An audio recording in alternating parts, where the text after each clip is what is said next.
Kraljevina Del Tora je prekrivena tamom.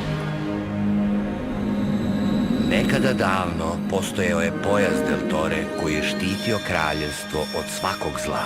Aden, prvi kralj, je bio taj koji je iskovao pojas i u njega ugradio 7 plemenskih dragulja. Svaki od njih je imao jedinstvenu i magičnu moć i zajedno su činili Del Toru nepobedivu. Ali dragulji su kasnije ukradeni i rasuti na 7 najopasnijih mesta na svetu.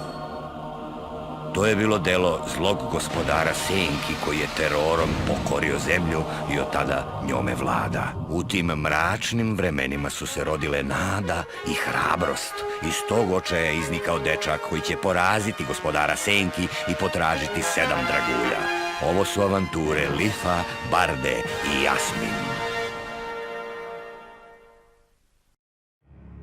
Nakon 20 godina od isbacivanja prve knjige Potrage za Del Torom Šume tišine, došlo je vreme da saznate cijelu priču iza Del Tore, njenog nastanka, Del Tore 2, Del Tore 3, kao i sam kraj cijele franšize. Cijela priča oko Del Tore deli se na 3 serije. Prva je Del Tora 1, 8 delova. Prvi deo, Šuma tišine, drugi deo, Jezero suza, treći deo, Grad pacova, četvrti deo, Varljivi pesak, peti deo, Planina užasa, šesti deo, Lavirint zveri, sedmi deo, Doline izgubljenih i osmi deo, Povratak u Del.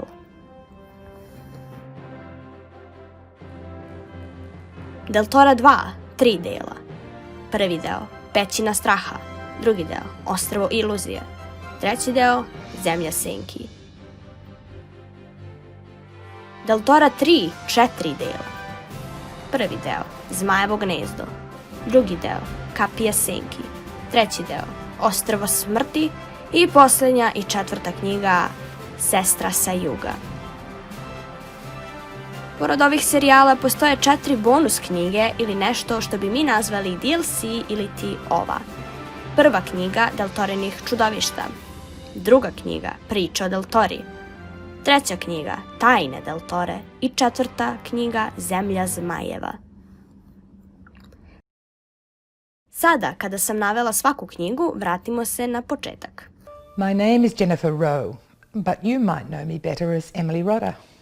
2000. godine australijski pisac Emily Rodda izbacila je svoju prvu dečju novelu pod nazivom Šume tišine. Sama knjiga je uvod u franšizu koja je bez sumnje za kratko vreme postala javni hit u Australiji, a kasnije u celom svetu. Emily Rodda, oduševljena kako je njeno delo steklo toliku popularnost, dobila je poziv od japanskog studija za animaciju gde su imali veliku želju da njenu priču pretvore u animiranu seriju.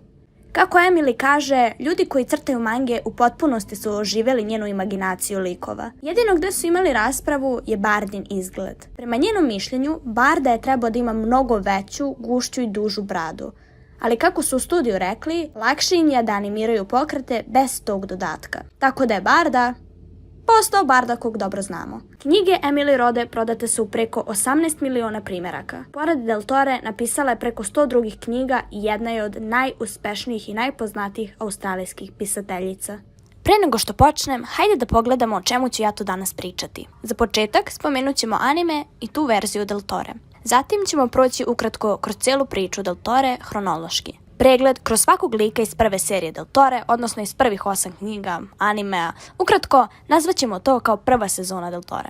Zatim svaki dragulj i njegove moći, svaki grad i njegov narod, Palata Del. Započet ćemo i nešto o Del Tori 2, kao i nešto sitno o zmajevima koji se pojavljuju u Del Tori 3. Naredni video bit će sve o Del Tori 2, plus ću vam ostaviti knjigu u opisu da ih pročitate jer ih je ovako nemoguće naći na internetu. Ceo ovaj Del Tora serijal sam podelila na 3 videa. U ovom videu ćemo sve raditi o Del Tori 1, apsolutno svaki detalj. U sljedećem Del Tori 2 i Del Tori 3, pošto bi inače video trajao 3 sata, ali to ne želimo. Tako da danas pričamo o svakom liku iz Del Tori 1, o svakoj tajni koju nikad verovatno niste vidjeli ako niste čitali knjige i o svakom mestu.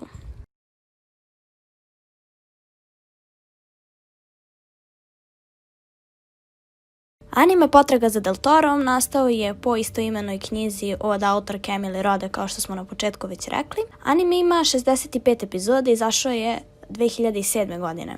Sada ćete saznati šta je sa tih 13 epizoda koje nikada nisu sinhronizovane i ne postoje na engleskom. Za početak, 52 epizode rađene su po knjigama. Kao što sam rekla, Del Toro 1 ima 8 delova. Posljednji deo je povratak u Del. 52. epizoda animea se završava tačno kao i posljednja knjiga Del Toro 1. Pošto su kreatori znali da neće više raditi anime dalje, odlučili su da sami dodaju 13 epizoda kako bi stavili neki određen kraj na Del Toru. Epizode između su izmišljene. Emily Roda nije odobrila da se tih 13 epizoda sinhronizuju, odnosno da se dabuju i da se prevedu na engleski, već je prema engleskom ostalo samo 52 epizode i 52. epizoda je zvanično kraj. Del Toro 2 je ono što ide posle 52. epizode. Anime je u nekom pogledu apsolutno identičan kao i knjiga. Neki delovi su naravno izmenjeni. Kada budemo radili pregled svakog lika, tamo gde je nešto izmenjeno, ja ću to napomenuti.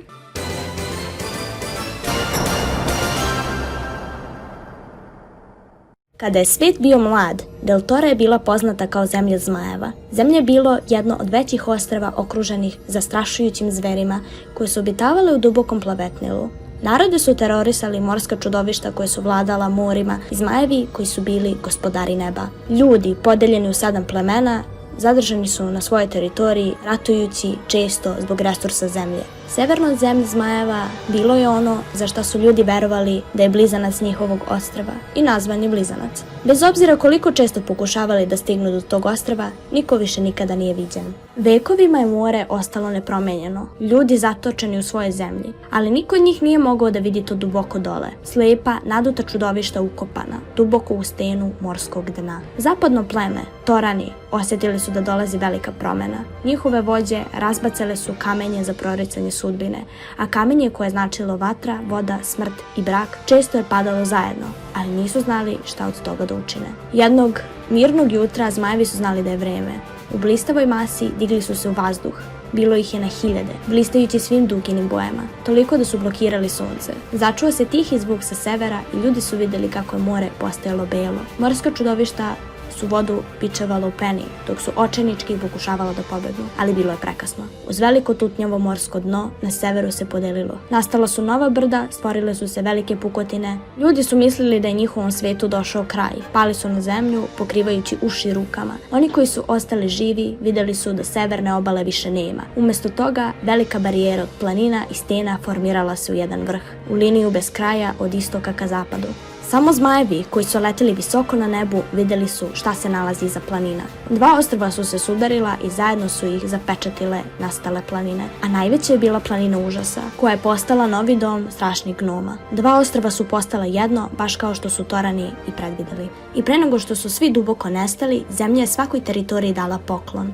Svako od 7 plemena dobio je moćan talisman iz unutrašnjosti zemlje. Ujedinjenje Del Tore počelo je tako što je Aden sanjao san, gde je skovao pojas i u njegu bacio sve dragulje. To je zaista i uradio. Iskovao je pojas od srca čelika. Zatim pošao od plemena do plemena ka ujedinjenju. Susret sa džalisima, slušanje priča od Tene, o opalu, o sanjaru koji je bio Adinov predak, primanje dijamanta. Adin je pokušao da se sastane sa Toranima, ali završio je na planini užasa, kod strašnih gnoma. Pokušali su da mu uzmu kaiš, pokušali su da ga iskoriste kao mamac, ali pošto dijamant izaziva nesreću onima koji pokušaju ukrasti, Adin je bio spašen. I oni slušaju njegovu priču.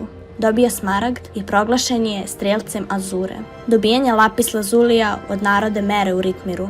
Želeli su da se bori sa peskovitom zveri i vrati lapis, ali srećom, zmaj je bio taj koji je ubio zver, Adin dobije glavu, ljudi mu daju svoj talisman. Vraća se Delu, predstavljajući se kao strelac Azure, skoro da je bez problema dobio topaz, ali su ga stari prijatelji prepoznali. Objašnjava razloge svoje prevare i nakon što je održao strastveni govor, uspeo je da topaz stavi u ostatak dragulja.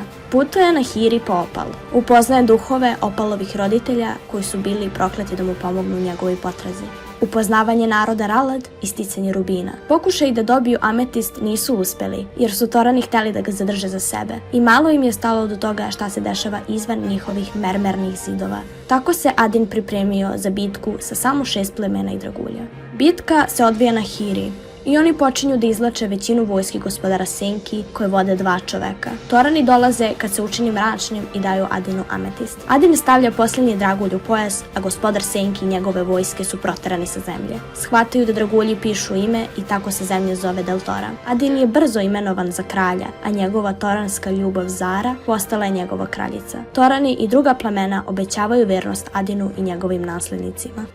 Topaz, moćan dragulj, snaga mu se povećava kako mesec raste. Topaz štiti svog nosioca od straha noći. Ima moć da otvara vrata u duhovni svet, jača i čisti um. Veliki rubin, simbol sreće, crven kao krv, bledi u prisustvu zla ili kada njegovom nosiocu preti neka nesreća. Tera zle duhove i predstavlja protiv otrov, zmijskog otrova. Opal, simbol nade, blista u svim duginim bojama, ima moć da pruži pogled na budućnost i pomogne onima sa slabim vidom. Opal je u posebnom odnosu sa lapis lazulijem, nebeskim kamenom, moćnim talismanom. Lapis lazuli, nebeski kamen, simbol sreće, donosi sreću i pripada opalu. Smaragd, simbol časti, otupljuje u prisustvu zla i kada se zavet prekrši. Lek je za rane i protiv otrov. Veliki ametist, simbol istine, smiruje i menja boju u prisustvu bolesti, gubi boju u blizini otrovne hrane ili pića i vodi korisnika ka iskrenosti, sigurnosti i miru. Dijamant,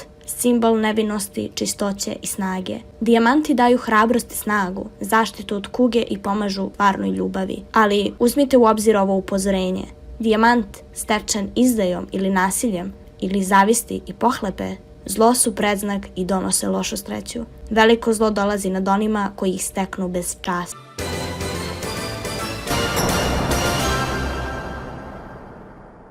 Što je više vremena prolazilo, snaga i vera u pojas je oslabila i svaki naredni naslednik imao sve manju moć od prethodnog. Tako se jednom iz tame probudio gospodar Senki, koji je bio strpljiv i mudar. Iskoristio je priliku i tada počinje sama priča o spasavanju zemlje. Posljednji kralj Deltore zvao se Endon. Njegov otac Alton bio je vođen vrhovnim savjetnikom Prandinom u smrt. Moj otac Jared je kao dečak živeo u kraljevskoj palati.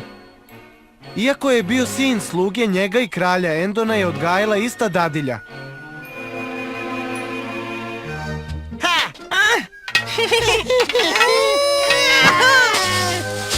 To nije fair! Jarede, Endone, koliko puta sam vam rekla da se ne igrate u cveću? O ne, to je min! Brzo, hajdemo odavde! Ej, nemojte da bežite od mene, vi mali bezobraznici! Ti dečaci. 2 dečaka su zajedno odrasli u palati. Igrali su se, učili i upadali u nevolje zajedno. Za Endona, princa Deltore, Jared je bio jedini pravi prijatelj kome je mogao sasvim da veruje.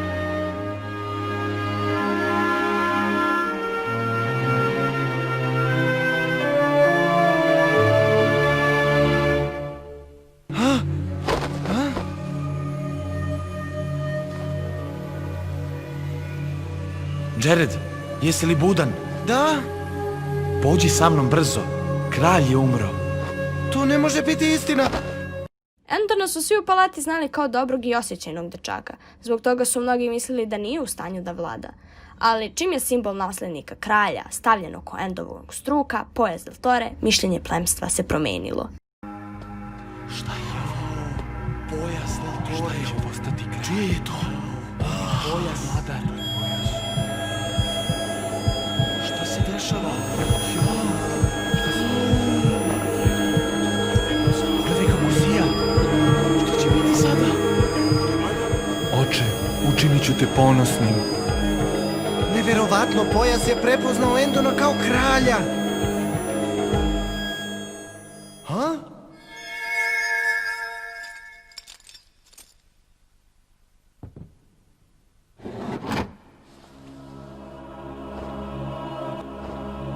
Hvala ti, Prandin.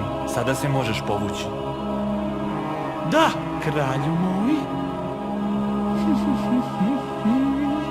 Lako izmanipulisan, pristao je da se drži novih pravila koje su napisali savjetnici pod nazivom Zakonik.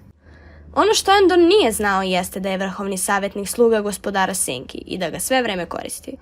Šta si to uradio? Pročitao si par knjiga i misliš da možeš da vladaš kraljevstvom? Šta ti hoćeš da uradiš, mali slugo? Znam, Ljubomoran si na njegovo veličanstvo još od detinjstva. I sada kad je došao na tron pokušavaš da ga uništiš. Ti si njegova sorta izdajnika. To je laž. Veruj mi, Endone, samo sam mislio na tvoju sigurnost. Evo, Čuvajte se, vaše veličanstvo! On ima nož i jasno je da želi da vas njime napadne i povredi. Zlikovče, izdajniče, straža! Tako, obojici su srca bila slomljena, naročito Jaredu koji je protiv Prandina bio nemoćan. Jared je znao da više ne može da ostane u palati, a jedini način da napusti zamak pronašao je skrivajući se u otpadke hrane koje su izvozili seljanima. čudno, nikada pre nisam primetio tu maglu.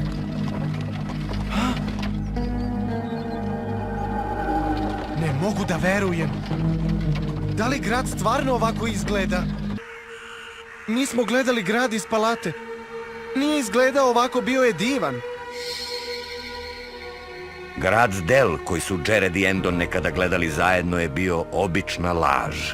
Samo iluzija koja je okruživala palatu. Bili su obmanuti sve vreme. Godinama je ova magija zaslepljivala oči kraljeva i kraljica Del Torre pre Endona. Gospodar Senke je pametan i prepreden. Za njegov bes i zavist 1000 godina je samo tren. Adinov duh je bio sa Jaredom te noći, jer Krijan, koji je bio i kovač, je bio jedini čovek u Delu koji je hteo da ga primi. Mislim da bih trebao sada da odem. Ne želim nevolje. Molim vas, ako stražari iz palate dođu ovamo, nemojte im reći da sam bio ovde. Reći će vam da sam pokušao da napadnem kralja, ali morate da znate da je to laž. Nikada ne bih to uradio. Što se mene tiče, šteta. Da si uspeo u oslobađanju ovog sveta od tog jadnog kralja, mnogi iz Dela bi ti se zahvalili na tome. A? Takvo je bilo stanje u kraljevstvu. Kralj nije bio voljan, nego omrznut. Ali šta je tu bilo čudno? Ljudi su znali da on živi u luksuzu iza visokih zidina dok oni pate.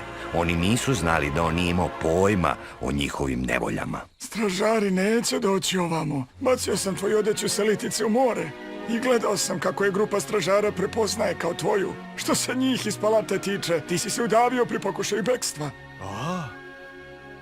Odeća koju nosiš je nekada pripadala mom sinu. Imao si sina? Umro je pre 3 godine. Njegova žena je umrla malo pre njega, pošto im se rodilo jedino dete. Ona od tada živi sa mnom i sve je što mi je ostalo u životu. Zove se Ana. I tako je Jared ostao da živi i radi u Krijanovoj kovačnici.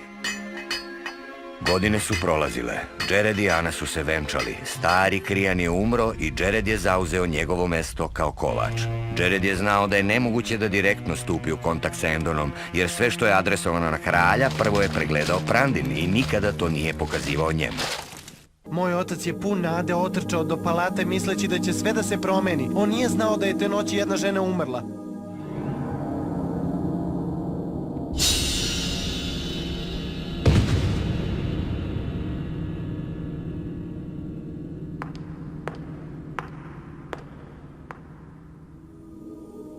Ona se zvala Min. Ona je podigla mog oca i kralja Endona. Ona je bila Bardina majka. Vreme je došlo. Endonu treba moja pomoć. Da li bi ta strela igračka mogla biti njegova? To je čudno. Probudi Medu, nemaj straha. Pa pojuri Miša do njegovog doma. Ispod poklopca tamo čekate nagrada neka. Rešivši njegovu zamku, Jared je dospeo do tajnog tunela. Palata Del imala je na stotine takvih puteva koji su izgradili Ralađani, narod niskog rasta, plavkastog tena, koji je bio neverovatno jak. Služili su kraljeve i kraljice godinama unazad, gradivši sigurnosne tunele koji su samo naslednici koristili i znali da postoje.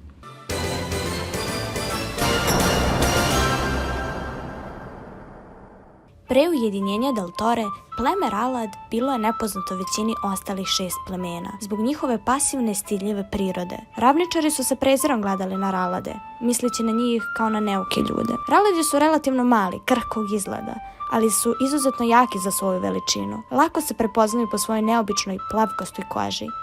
Njihova narandžasto-crvena kosa raste u čuperak na vrhu glave i često nose odeću sa ručnim složenim vezom. Oči su im crne, poput dugmeta. Ralađani su vrlo usklađeni sa prirodom i kao rezultat toga ne vole izgradnju puteva kroz svoju teritoriju ili menjanje prirodnog pejzaža više nego što je potrebno. Generalno su prilično povučeno nastrojeni. Odlučuju se za trčanje i sakrivanje, a ne za direktnu borbu. I ne nose nikada oružje. Raladi umjesto toga brane sebe i svoju teritoriju pametnim zamkama i trikovima. Raladi su neki od najkooperativnijih ljudi u Deltori. Dali su Adinu rubin bez ikakvih problema i sagradili čitav grad za narod Dora.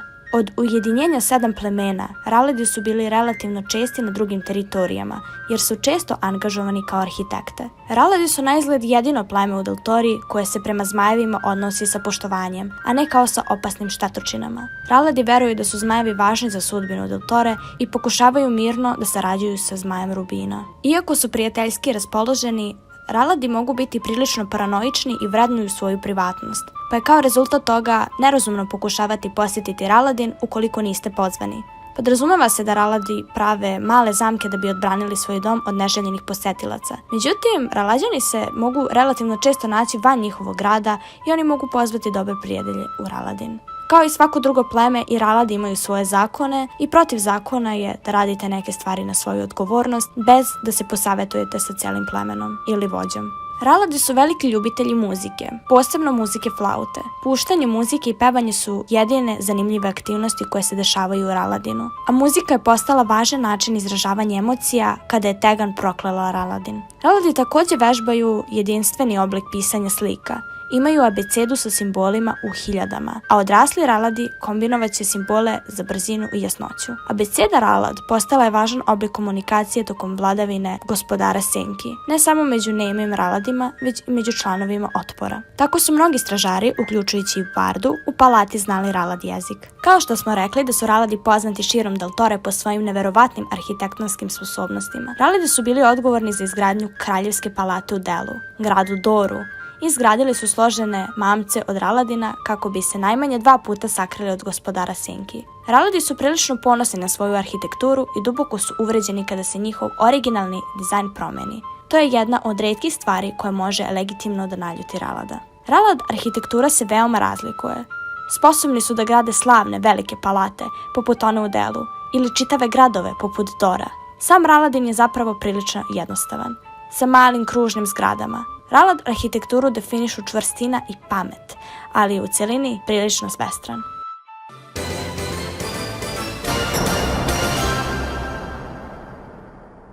Tegan je bila moćna deltoranska čarovnica i sluga gospodara Senki, koja je 100 godina kontrolisala sever Deltore, uključujući za vreme vladavine gospodara Senki nad zemljom. Bila je odgovorna za uklanjanje glasova Ralađana, pretvaranje grada Dora u jezero Suza i pretvaranje Naniona iz Dora u Soldina. Tegan je rođena u severnom deltoranskom selu Nest od mudre žene i čarovnice pod imenom Tam, pred kraj vladavine kraljice Elspeth. Nasledila je magične moći svoje majke, žene koje su poštovale sve komšije, jer bi ona pravila uspešne ljubavne napitke i bacala čari za lečenje. Tam je također imala sposobnost da se pretvori u vranu po svojoj volji. Teganine moći bile su daleko jače od Tamini. I iako je bila lepa, njena priroda je bila surova i zlobna. Dosađujući se jednostavnim porodičnim životom, Tegan se okrenula mračnoj magiji kako bi zadovoljila svoj ukus za moć. Tam je pokušala da je urazumi i na kraju da je kontroliše, ali bezuspešno. Tegan se napokon probila kroz čaroliju zatvaranja koje je Tam isplila oko njihove vikendice i pobegla. Pobegla je preko planina koje su odvajale Deltoru od zemlje Senki. 7 godina kasnije, Tegan se vratila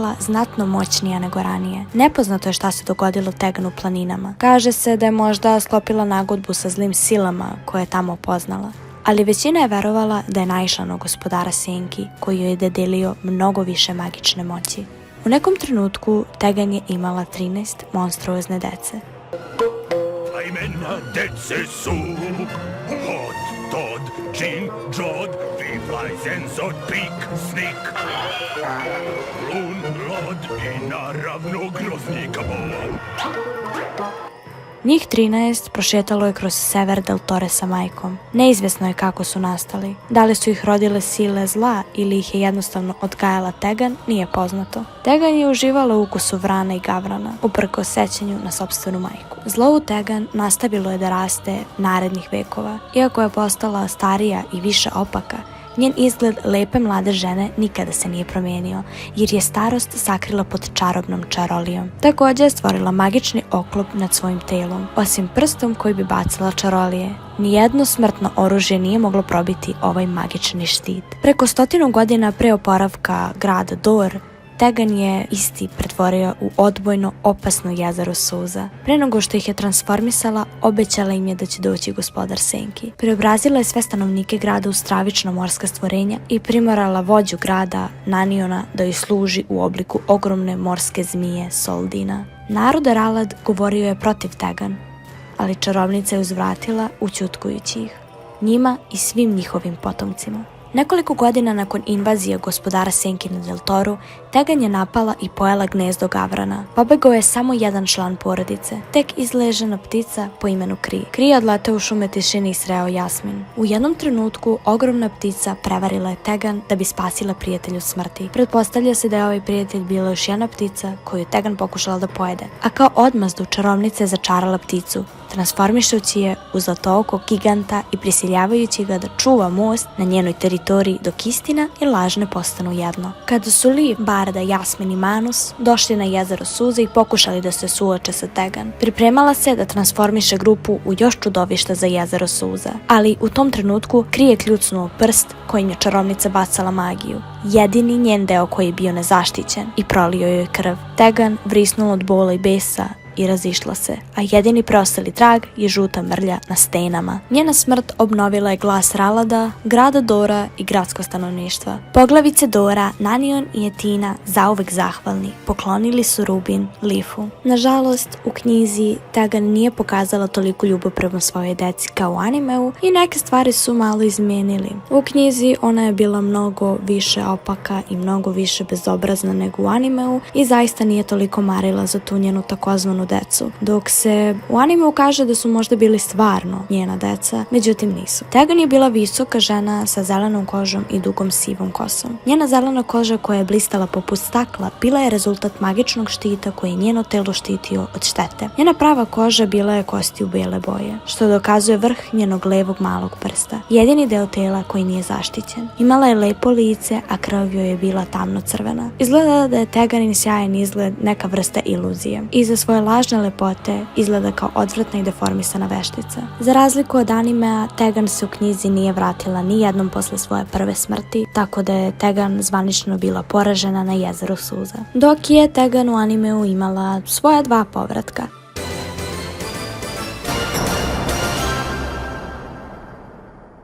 Kraljica Sharn je bila 13. kraljevska supruga i kraljica Del Torre i majka Lifa. Bila je supruga kralja Endona i delo je kao pouzdani savjetnik Lifa nakon proterivanja gospodara senki. Rođena je u palati Del, a poreklom je iz Tora. Sharn je bila udata za Endona i trudna sa Lifom kada se Jared vratio u palatu. Kada je gospodar senki napao, Endon, Jared i Sharn požurili su do kule u kojoj se čuvao Del Torin pojas. Stigli su prekasno i otkrili da su dragulji uzeti, a metal uvijen i izgoreo. Prandin ih je saterao u ćošak držeći otrovni bodež kojim je ubio Endonove roditelje. Brzo smišljajući način da pobege, Sharn se pretvarala da nekoga vidi kroz prozor kule. Kada su muškarci primetili njeno ponašanje, ona je porekla da je išta videla. Prandin, ne verujući joj, prišao je prozoru, nagnuo se, tražeći ono što je njoj privuklo pažnju. Sharn ga je gurnula preko ivice, uzrokujući da padne u smrt. Jared i Endon bili su zapanjeni njenom pameti i brzim razmišljanjem. U tajnosti, Jared i njegova supruga Ana zamenili su mesta sa Endonom i Sharn.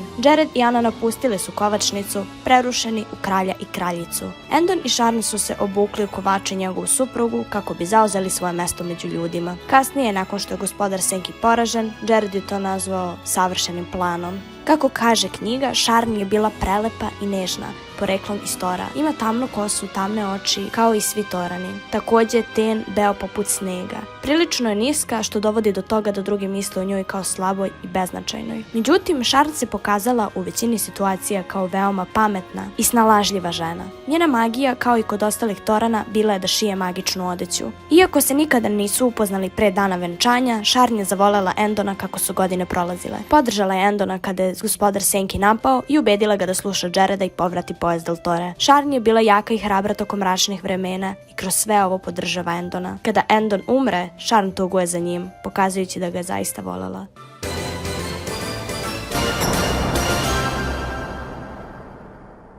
Prandin je bio Ol trećeg reda koji je bio maskiran kao glavni savjetnik kralja Altona, a kasnije njegovog sina kralja Endona, ali je potajno služio gospodara Senki. Prandin je krunisao Endona za kralja del Tore nakon Altonove smrti, postavivši pojas del Tore oko struka dečaka. U 7 godina nakon Endonovog krunisanja, Prandin je izabrao ženu za kralja, Šarn. Podrazumeva se da je Prandin orkestrirao Mininu smrt, pošto je stara sestra pokušala da upozori Endona na zlo u palati. U noći kada je pojas del Tore uništen, Prandin se suočio sa Jaredom, Endonom i Šarn, priznajući da je Ol odgovoran za smrt Endonovih roditelja.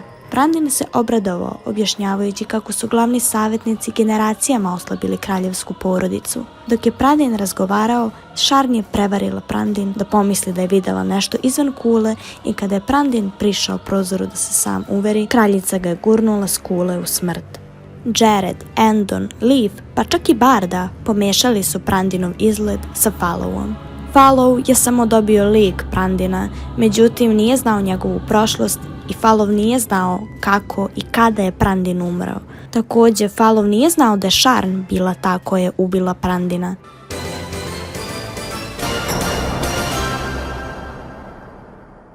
Anina majka umrla je na porođaju dok je rađala Anu. U knjizi ovo ima neku veću ulogu s obzirom da je prikazano da je Ana bila poprilično slaba kada se porodila sa Jasmin. Ana je živela u delovoj kovačnici sa Krijanom, kuvala, čistila i po svoj prilici pomagala dedi u drugim poslovima. Krijanova veština kovača osigurala im je da nikada nije nedostajalo hrane, iako su i dalje bili prilično siromašni. Jared i Ana su se venčali i otprilike 7 godina nakon što je Jared prvi put stao u kovačnicu, oni i Ana su očekivali dete, koje bi trebalo da se rodi u ranu jesen. Ana je imala 17 godina kada je ostala trudna sa Jasmin.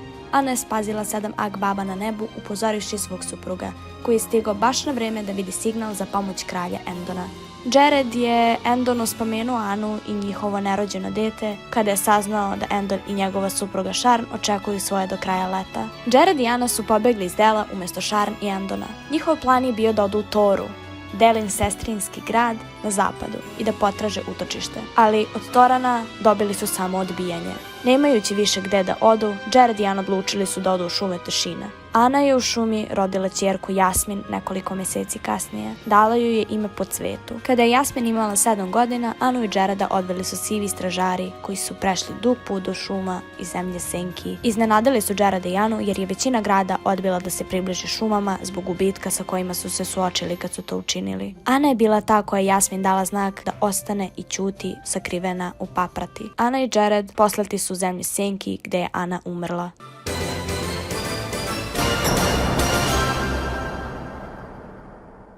U noći kada je gospodar Senki napao, Min je tvrdila da čula šapat i verovala je da u palati ima zla. Rekla je ovo Endonu, ali on nije poslušao i rekao je da je sanjala. Za sat vremena bila je mrtva. Za razliku od animea, Barda, shvativši da je Min ubijena zbog onoga što je znala, pobegao iz palate tokom gozbe slaveći godišnjicu Endonovog krunisanja i instinktivno se uputio u kovačnicu. Nešto kasnije probudio se ugledavši 4 lica kako stoje pored vrata kovačnice, od kojih su 2 brzo otišla. Barda je prišao preostalima, ali je neko vreme bio ošamućen udarcem u glavu koji ga je onesvestio. Nekoliko sati kasnije Barda se probudio i primetio da ga se par više ne boji, jer je rekao o svom strahu i opasnosti u kojoj je bio. Jared i Ana tvrdili su da su požurivali kralja i kraljicu na njihovom putu da se sakriju. Prvo je odlučeno da Barda i Jared pođu zajedno u potragu kad za to dođe vreme, ali je to postalo nemoguće nakon što je Jareda osakatilo padajuće drvo kada je Leaf imao 10 godina. Nakon toga Barda je želeo da nastavi sam, ali Jared i Ana su insistirali da dozvoli Leafu da ga prati. da ispuni očev zalog. Pristao je na to pod uslovom da se Leafu dozvoli da rizikuje i istražuje ulice Dela. Barda se također složio da će Leafa čuvati na ulicama i čuvati ga od štete. Često bi Leaf upadao u nevolje, a Barda bi morao da ga spašava u tajnosti. I mislio je da su njegova bekstva bila samo sreća i veština. Od početka vladavine gospodara Senki, njegova uloga kao prosjaka mu je omogućila da čuje informacije koje su bile vitalne za potragu, jer nikoga nije bilo briga ako ih polupametni prosjek čuje kako razgovaraju. Bardine informacije upozorile su Jareda i Anu da potraga konačno može započeti. Iako to nikad nije rečeno, Barda ima 32 godine na početku putovanja. Barda je u početku bio sumnjičav i skeptičan prema Jasmin, čak i nakon što ih je spasila od Vembara, jer nije verovao da ona zaista može razgovarati sa životinjama i drvećem kako je tvrdila i mislila. Bardu je Gurl ozbiljno ranio, ali su ga krinovi života vratili u život. I kao što sami znate, posle ovoga nastavlja se dalje potraga. U nekom trenutku, nakon uspešne potrage kompanjona da povrate pojas Del Torre i unište gospodara Senki, Barda je imenovan za kapetana reformisane straže u palati Del. Dobio je novu uniformu u bledo-plavom obliku sa zlatom, koje se veoma razlikovalo od grube odeće koju je nosio na svom putovanju sa Jasmin i Leafom. Barda je visok, ima tamnu kosu, tamnu, divlju i čupavu bradu. Zbog svoje obuke čuvara dvorca, on je vrlo snažan i spreman. Ni u jednom trenutku, tokom cele potrage, nikada nije ni pomislio da odustane od traženja dragulja. Što se tiče Bardinih osobina, on je obično strog, bez gluposti, pojedinac koji vrlo ozbiljno shvata bilo koje dužnosti ili odgovornosti koje preuzima. Barda je izrazito nesebičan, brine više o sigurnosti svoje zemlje i pratilaca nego sopstvenoj dobrobiti. Međutim, također ima snažan osjećaj ponosa koji ga može brzo dovesti do besa ako se dovede u pitanje njegova čast ili integritet. Također, nema strpljenja za egocentrično ponašanje drugih, a posebno nije voleo Jinxa.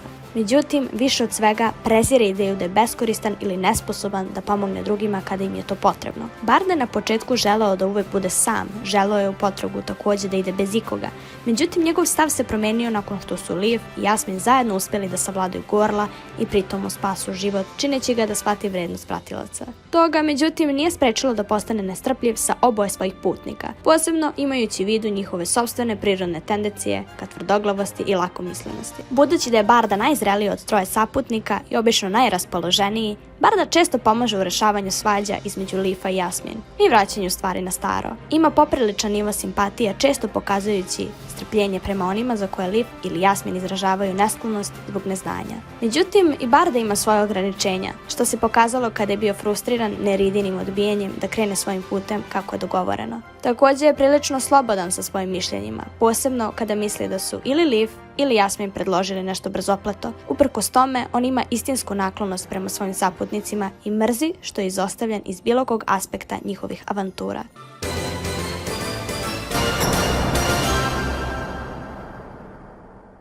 Leaf je 14. poznati naslednik i trenutni kralj Del Torre je suprug kraljice Jasmin, sin kralja Endona i kraljice Sharn. Nije znao za svoju istinsku prirodu kao naslednik Deltoranskog prestola, dok su njegovi roditelji i njihovi bliski prijatelji Jared i Ana menjali mesta. Drev na kovačnicu Delu, koja mu je bila i dom, također je bio dom i radno mesto Adina, prvog Deltoranskog kralja koji je skovao pojas Del Torre. Zajedno sa svojim pratiocima Jasmin i Bardom, Leaf je krenuo u niz zadataka da spasi Del Torru i njene ljude iz ruke gospodara Senki. Godinu dana nakon uspešne potrage za draguljima, krenuli su u pronalazak 3 izgubljena dela legendarne piranske cevi, jedinog oružja dovoljno snažnog za borbu protiv gospodara Senki u svom domenu. Ovo je već Del Torre 2, kako bih vas malo zainteresovala, odaću vam jednu tajnu iz Del Torre 3. Sa kraljicom Jasmin, kralj Leaf ima 3 dece, princezu Anu, prvog naslednika trona, princa Endona II i princa Jareda. Leafovi roditelji su ga tokom detinjstva učili mnogim veštinama. Matematiku i čitanje naučio je od majke, a otac ga je naučio da se bori i radi u njegovoj porodičnoj kovačnici. Leafu je također naređeno da proučava istoriju Del Torre i pamti čitave odlomke iz knjige Pojas Del Torre. To je učinjeno kako ne bi pravio iste greške kao prethodni kraljevi i kraljice. Kada su njegovi prijatelji i svi okolo poverovali da je Leaf posljednji kralj, a Endon mrtav, Leaf je podržao ideju da je smrt prikladna kazna za propast koju je Endon doneo za za svoju zemlju. Ovdje dolazimo do jedne ogromne razlike između anime i knjige. U animeu pravu istinsku prirodu Leafu je otkrio njegov otac i Doom. Leaf je u knjizi bio potpuno siguran da je nasljednica trona Jasmin. Poređao je dragulje Deltore tačnim redosledom kako ih je Aden složio i pokušavao je da dopre do Jasmin i dao joj pojas. Međutim, u jednom trenutku Leaf je bio primoran da pojas Deltore stavi oko svog struka kako bi skočio na drugu stranu i dao ga Jasmin. U tom trenutku pojas je počeo da sije kao nikada do sada, otkrivajući da je Leaf pravi naslednik Deltore. U seriji knjiga Leaf se podrazumeva da je relativno visok. Morao je da spušta pogled prema Jasmin da bi razgovarao sa njom. Visok, ali ne toliko visok kao Barda. Mršav i atletski građan. Također se podrazumeva da Leaf ima kratku tamno smeđu kosu. U animeu Leaf je prikazan sa plavom kosom i plavim očima. Što se tiče Leafovih osobina, Roda je Leafa opisala kao prilično nabusitog uličnog deteta. Dobrog srca, ali ne nužno naročito poslušnog. Leaf je nekad bio arogantan i neoprezan, međutim njegova različita traganja su ga pretvorila u oprezniju osobu. Ponosan je i ne prihvata dobro kada sazna da je Barda bio taj koji ga je spašavao u detinjstvu. Također u početku je sklon nekim drugim detinjastim tendencijama, poput osjećaja ljubomore kada je Dane pokazivao divljenje prema Jasmin.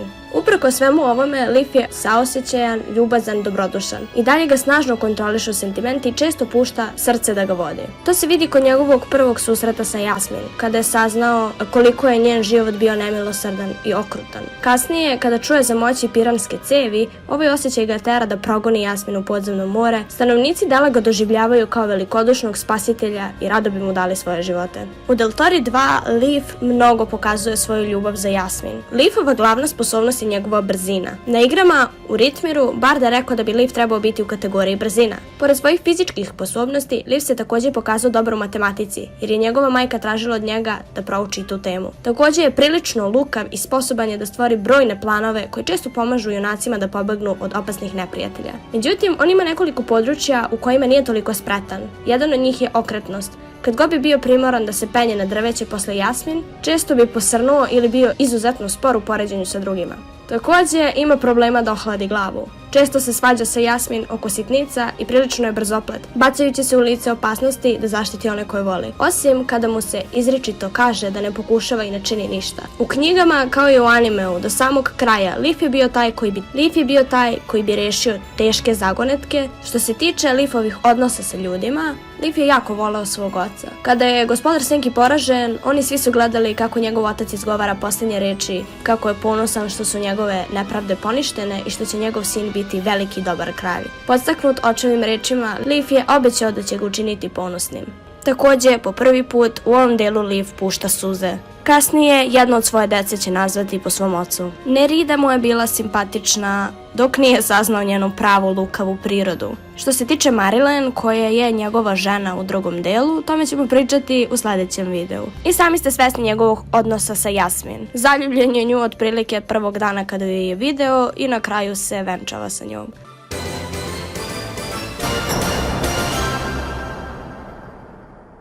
Jasmin je 14. poznata kraljeva žena i trenutna kraljica Deltore, supruga kralja Leafa. Dok je bila mlađa, bila je divlja devojčica koja je odrastala u šumama tišine i zbog toga je sposobna da razume i razgovara sa životinjama i drvećem. Njeni najbolji prijatelji su Gavran Kree i Siskis po imenu Fili. Prvo u potragu za draguljima, zatim pronalazak 3 izgubljena dela piranske cevi kako bi spasili porobljene Deltorane u zemljama Senki i konačno pronašli i uništili 4 sestre uz pomoć Deltorinih posljednjih zmajeva. Jasmin imala vrlo sretno rano detinjstvo, živeći sa roditeljima u šumama. Otac ju je naučio mnogim rimama, a u jednom trenutku joj je dao crtež sa posebnom rimom koju je Jasmin najviše voljela. Negde pri kraju posljednje knjige Povratak u Del, u kovačnici, Doom, pretrpevši povredu glave, počinje da se prisjeća događaja iz svoje prošlosti, a Jasmin shvata da je on njen otac. Šokirana i preplavljena osjećanjima, Jasmin se rasplače. Slušajući Dooma i jacajući, ona izvlači izbledelu kopiju dečjeg crteža koji je slučajno crtež Probudi Medu, nemaj straha,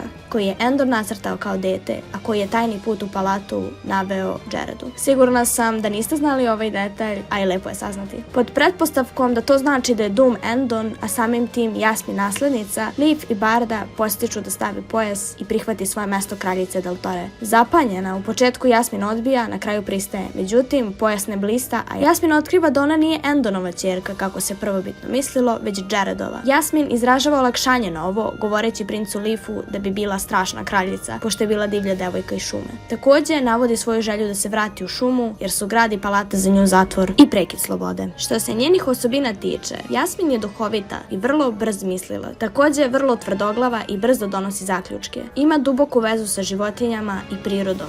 Slično kao i njen otac Doom, Jasmin ponekad može biti vrlo vruće glave, paranoična i sumnjičava prema drugima. Čini se da i ona ima njegovu naviku da lupa nogama kad god je veoma nestrpljiva i frustrirana. Jasmin ponekad može biti vrlo neposlušna i teška saputnica, zbog svoje tvrdoglavosti i činjenici da je navikla da se sama snalazi. Jasmin je neverovatno slična svom ocu. Ponekad može delovati distancirano, ravnodušno prema tuđim brigama ili strahovima. Jasmin takođe ne veruje drugima i može biti vrlo neprijateljska prema svojim sadašnjim i bivšim neprijateljima. Ali polako se ona poboljšava u tom pogledu tokom serije. U knjizi Jasmin je zaista više odbojna nego u animeu, gde se uočila ta sličnost prema Doomu. Jasmin je klaustrofobična i plaši se zatvorenih prostora. Voli šumu u kojima je odrasla i mrzi određeni grad Del i njegovu palatu. Poredi ga sa zatvorom. U animeu, za razliku od knjiga, Jasmin pokazuje veliku ljubomoru kada je videla devojku sa Leafom kao što su Nerida i François. Veoma je vešta u akrobacijama, atletskim sposobnostima, okretna i brza, sposobna da uoči ili čuje stvari koje ljudi obično ne bi mogli da uhvate.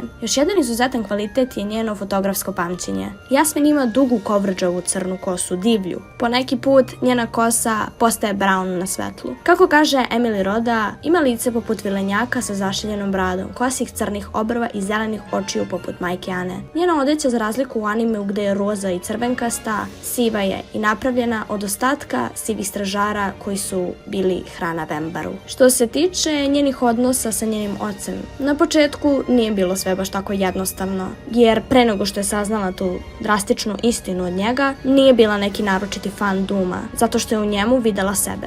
Međutim, kasnije u narednim knjigama zaista se zbližila sa njim, ali još uvijek nije došlo do te mere da ga nazove svojim ocem. Međutim, kasnije u poslednjoj knjizi svakako je počela da ga zove tata. Za razliku od animea, Jasmin nije zainteresovana za Dana u knjizi. Vidi ga samo kao dobrog prijatelja i sažaljeva ga. Međutim, ne pokazuje nikakav ljubavni interes za njega.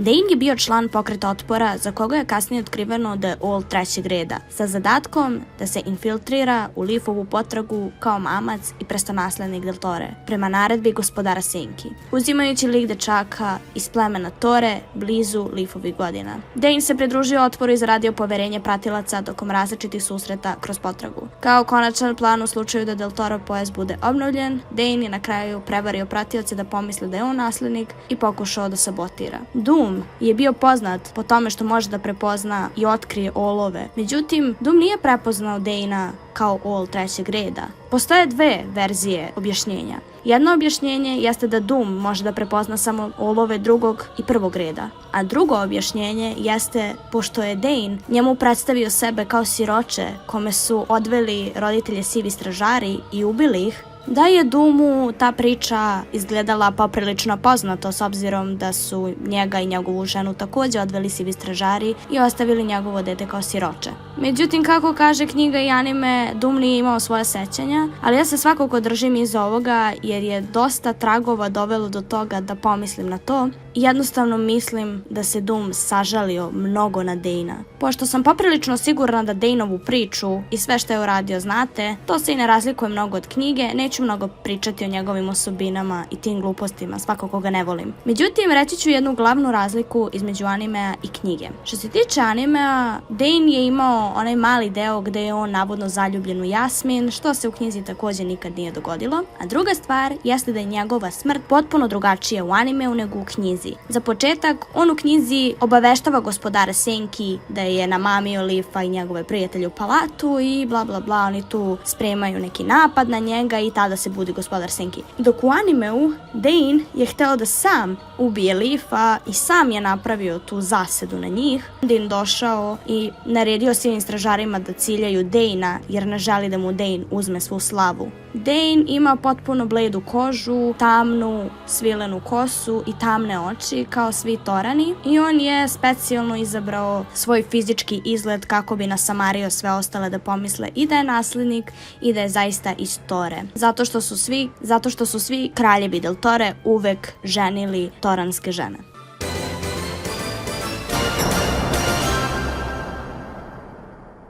Kinovi su inteligentna leteća stvorenja koje se nalaze na teritoriji Smaragda. Provode proleće, leto i jesen na planini užasa, a zimu na izvoru snova. Kinovi su biljojedi koji se hrane isključivo lišćem sa drveta bulong. Oni su toliko ovisni od tog drveta da ne mogu da se razmnožavaju bez njega. Dok svoj život provode na izvoru snova, hrane se travom. Kinovi su poznati po tome da imaju veliko i debelo krzno, koje im pomaže da se slobodno kreću kroz bulong drveće koje ima ogromne šiljke. Kako je dobro poznato, na planini užasa žive užasni gnomi. Gnomi nisu u stanju da prolaze kroz drveće bulong i zbog toga su počeli da ubijaju kinove i prave kapute od njihove kože. Kinovi su veoma vešti u letenju i ubrzo gnomi su shvatili da to i neće biti tako jednostavno. Međutim, velika žaba Gelik podarila im je otrov koji će im pomoći da iz jednog udarca ubiju kina. Tako su gnomi ubijali kinove sve dok Leaf, Jasmin i Barda nisu porazili velikog Gelika, gde su gnomi ponovo započeli mir sa kinovima.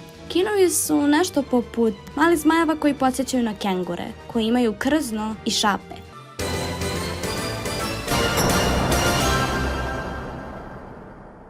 Strašni gnomi bili su jedno od 7 izvornih plemena zemlje zmajeva i užasni gnomovi dobili su Smaragd. Nakon spajanja dve zemlje, Niko je veliki planinski lanac koji ih je i dalje delio. Strašni gnomovi izabrali su najveću od svih planina za svoj dom i nazvali su je planina užasa. Gnomovima vlada jedan gnom koji deluje kao njihov vođa. Nije poznato kako se bira, ali izgleda da godine nisu faktor. Pre Adina niko se nije usuđivao da se popne na strašnu planinu, a da na mestu nije ubijen. Čak i nakon što je Adin izborio lojalnost strašnih patuljaka, ostali su krajnje sumnjičavi i spremni da ubiju putnike koji su se popeli preblizu njihovom uporištu bez poziva. Strašni gnomovi označavaju glavne staze i druge lokacije na planini užasa ukrštenim strelama, da označe gde putnici ne bi trebalo da ulaze. Ništa više što vam nije poznato nema da se kaže o gnomima. Značajni pripadnici ovog plemena su Glaton, Rinan, Faglin, Azure, Riton i Piban.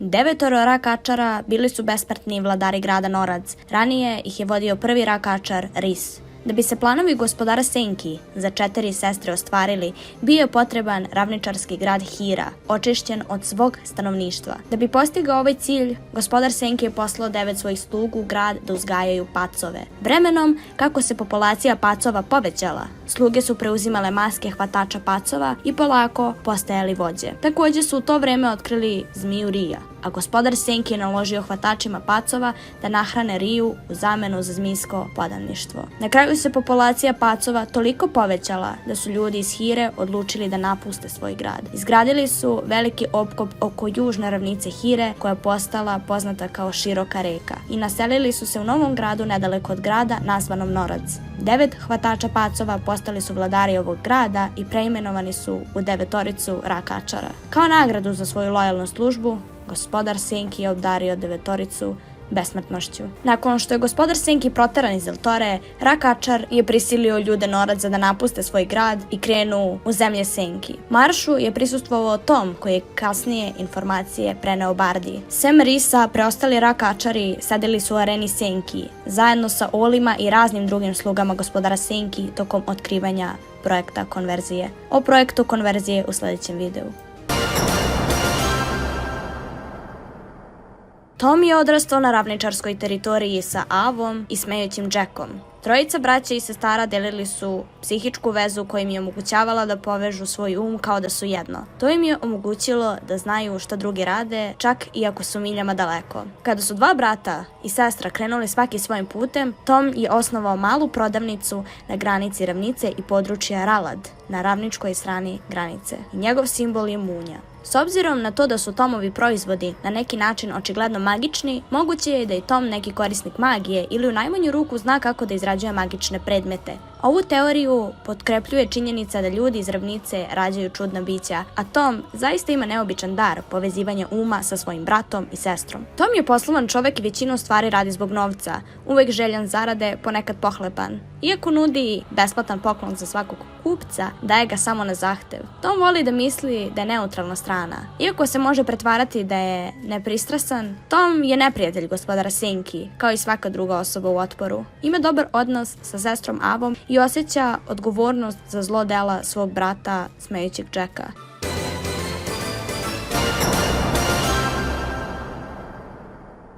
Ritmir je glavni grad teritorije Lapis Lazulija, jedini veliki grad na istoj teritoriji. Ritmir je dugo bio dom plemena Mire. Gradom vladaju 3 lidera koji se biraju godišnje. Ritmir je grad opasan zidinama sa velikim drvenim kapijama i uskim ulicama. U Doranovo doba stražari su u tradicionalnom pukom oklopu bili obično smešteni izvan zidina. Užurbane ulice pune su prodavnica, tezgi, trgovaca, muzičara, gatara, akrobata, prevaranata i ljudi koji pružaju prolaznicima priliku za kockanje. Vruća, slana, ulična hrana i slatka pića dostupni su bilo gde u Ritmiru, ali voda i obični obroci obično se nalaze samo u gostionicama. Kockanje je tipično i čak se podstiče u Ritmiru. Neki građani čak i vole da se kockaju. Lopovi i džeparoši su uobičajeni, ali neobično je da se roba nasilno uzima. 3 Ritmirove vođe narod bira početkom svake godine. Nose teške srebrne lance, duge plave haljine prelivene srebrom i boje svoje lice i leđa plavim šarama. Ne šišaju kosu, već je uvijaju u duge pletenice. Svi putevi u Ritmiru vode do Zvezdane kuće, velike četvrtaste zgrade u centru grada.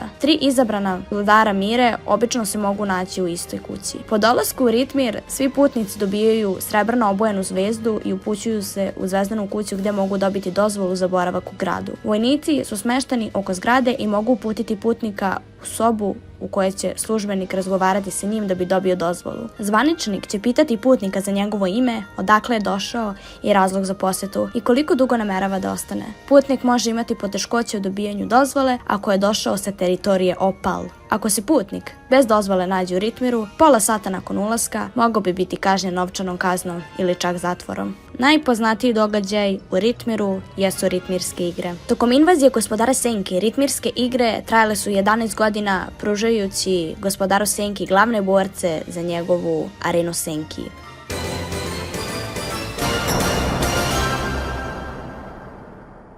Tora je veliki beli grad, velika sestra Dela, glavni grad teritorije Ametista i dom plemena Tora. Tora stoji na ivici jezera u blizini reke Tor i da biste ušli u njega morate ući u magični tunel koji tera svo zlo i snažne emocije poput gorčine, besa i očaja. Sve u Tori, uključujući vreme, kontroliše magija. Grad je sam opasan magijom koja obnavlja hranu, piće i drugu udobnost. Budući da se hranom i pićem obezbeđuje magijom, ona nestaje ako se iznese iz grada. Tora se uglavnom sastoji od širokih belih ulica, mermernih zgrada, blistavih fontana, gomilu nežnog cveća.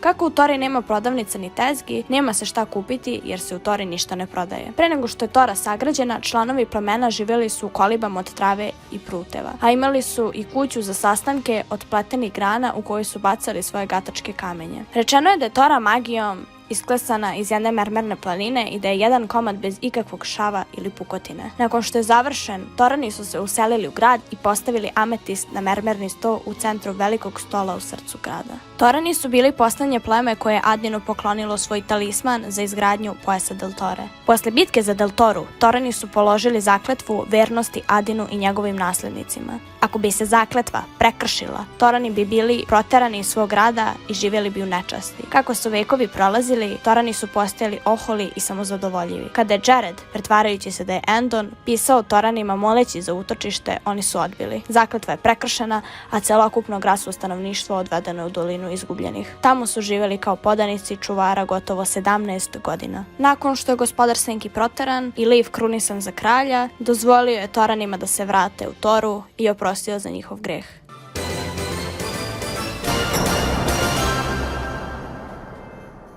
Evo koliko je samo stalo u sat vremena videa. Sada ćete saznati šta da očekujete u sljedećem videu. Za početak pričat ćemo o likovima o kojima nismo stigli u ovom. Na primjer Endonu, Jaredu, Manosu, Nevecu, Stevenu i mnogim drugim. Pre svega, zašto ih nisam ubacila u ovaj video, jeste zato što se pominju i u sledećem delu, kao na primer Glock koji ima veoma veliku ulogu. Pričat ćemo o Leafovoj ženi, o Jasmin i njenoj izgubljenoj sestri, o Doomu, o Sharn i o mnogo drugih likova i o mnogo drugih situacija koje su se desile u Deltori 2. Zato, ukoliko ste znatiželjni i ukoliko vas zanima šta se desilo u Deltori 2 i kako se priča dalje razvija, ostavite like i obavezno podelite ovaj video jer mi mnogo znači vaša podrška. I imajte na umu da sam ga radila mnogo dugo s obzirom da traje sat vremena, da sam pronalazila sve ove epizode, sve ove reference i da sam pročitala sve knjige. Hvala vam što ste gledali ovaj video, srećna Nova godina i mi se vidimo u sledećem.